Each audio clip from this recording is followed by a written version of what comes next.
Dalam melakukan pembelajaran di kelas, tentunya kita akan menemui peserta didik dengan berbagai karakteristik dan kebutuhan belajar yang beragam. Pernah tidak selama mengajar, Bapak dan Ibu menemui peserta didik yang memiliki gaya belajar kinestetik? Gaya belajar kinestetik memiliki ciri-ciri seperti bergerak di dalam kelas dan peserta didik lebih mudah memahami pelajaran jika sambil menggerakkan anggota tubuhnya. Terkadang terdapat peserta didik yang terlalu aktif bergerak sehingga sulit untuk dikondisikan. Maka hal ini merupakan tantangan bagi guru dalam mengkondisikan peserta didik tersebut. Apakah Bapak dan Ibu guru juga menemui peserta didik yang memiliki sifat kurang bertanggung jawab ketika diberikan suatu kewajiban, seolah-olah dia cuek terhadap apa yang menjadi tanggung jawabnya?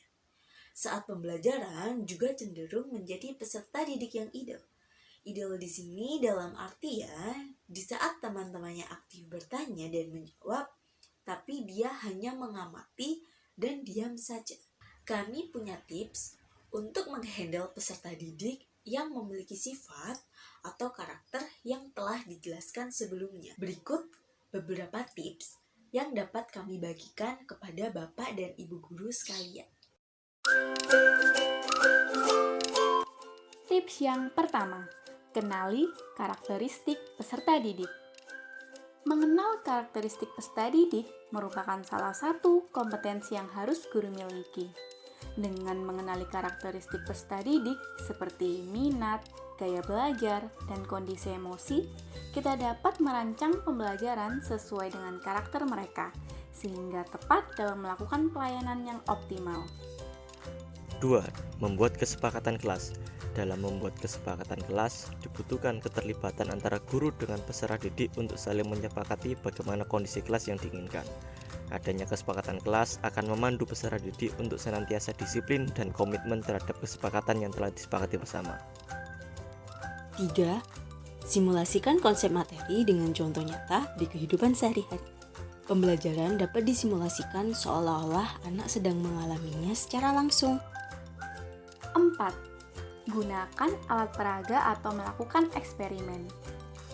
Dengan adanya alat peraga atau melakukan eksperimen, peserta didik bisa melihat, menyentuh, dan mempraktekkannya secara langsung. Alat peraga tidak harus mewah. Alat bisa sederhana, yang penting sesuai dengan materi yang diajarkan.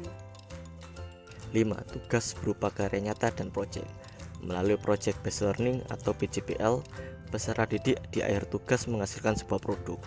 Bagi peserta didik dengan gaya belajar kinestetik ini akan lebih efektif mengingat pembelajaran yang telah diajarkan sebelumnya. 6. Pendekatan personal atau memberikan apresiasi. Kita sebagai guru harus melakukan pendekatan secara personal karena anak dengan gaya belajar kinestetik sangat peka sekali dengan hubungan emosional. Ketika guru memberikan apresiasi atau pujian, maka dapat meningkatkan rasa percaya diri dan motivasi belajar peserta didik, sehingga akan lebih aktif dalam pembelajaran. Melalui pendekatan personal ini, selain memberikan motivasi dalam bidang akademik, guru juga dapat dengan perlahan membantu merubah sikap peserta didik ke arah yang positif, seperti lebih meningkatkan sikap disiplin dan bertanggung jawab. 7. Izinkan peserta didik untuk berdiri dan berjalan. Karena gaya belajar kinestetik ini mengingat sesuatu dengan cara bergerak bisa berupa berdiri dan berjalan, maka kita bisa sesekali mengizinkan peserta didik untuk berdiri bahkan berjalan. Bisa diterapkan pada ice breaking atau pembelajaran dengan bermain. Yang jelas, kita dapat memfasilitasi anak dengan gaya kinestetik ini untuk bergerak dengan sewajarnya. Nah, sudah jelaskan saran atau tips yang telah dipaparkan sebelumnya dalam menghadapi peserta didik dengan gaya belajar kinestetik dan kurang memiliki sikap bertanggung jawab. Sekian tips dari kami, sampai jumpa di video berikutnya. Salam Bapak Ibu Guru hebat.